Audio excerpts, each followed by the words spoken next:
Voice of Kashif کے پیارے viewers, السلام علیکم، کیسے ہیں آپ لوگ؟ حضرت ابو جندل رضی اللہ تعالیٰ عنہ مکہ میں مسلمان ہو گئے تھے۔ بنو قریش نے انہیں قید کر رکھا تھا۔ صلح حدیبیہ کے موقع پر وہ موقع پا کر زنجیروں سمیت ہی بھاگ کر لشکر اسلامی میں پہنچ گئے۔ سہیل جو کہ قریش کا وکیل تھا، اس نے کہا، اے محمد صلی اللہ علیہ وآلہ وسلم، معاہدے کے مطابق ابو جندل کو ہمارے حوالے کیا جائے۔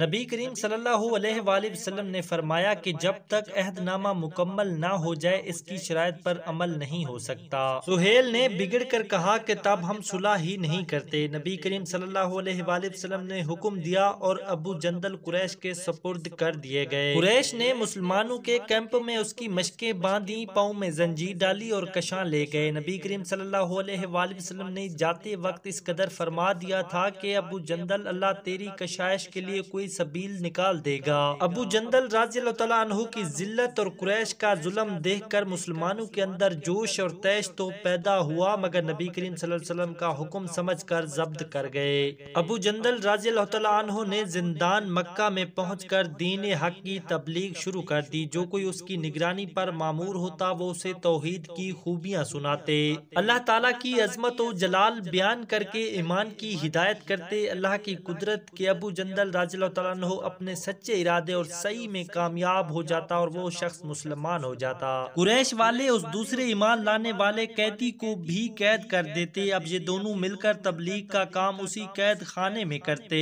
اس طرح ایک ابو جندل رضی اللہ تعالیٰ عنہ کے قید ہو کر مکہ پہنچ جانے کا نتیجہ یہ ہوا کہ ایک سال کے اندر تقریباً 300 لوگ ایمان لے آئے۔ پیارے ویورز، دعا ہے کہ اللہ تعالیٰ آپ سب کو ہمیشہ خوش رکھے۔ کمنٹ سیکشن میں آمین ضرور لکھ دیں، اور اگر آپ نے ابھی تک ہمارے چینل کو سبسکرائب نہیں کیا تو اور بھی اچھی اچھی کہانیاں دیکھنے کے لیے چینل کو ضرور سبسکرائب کر لیجئے۔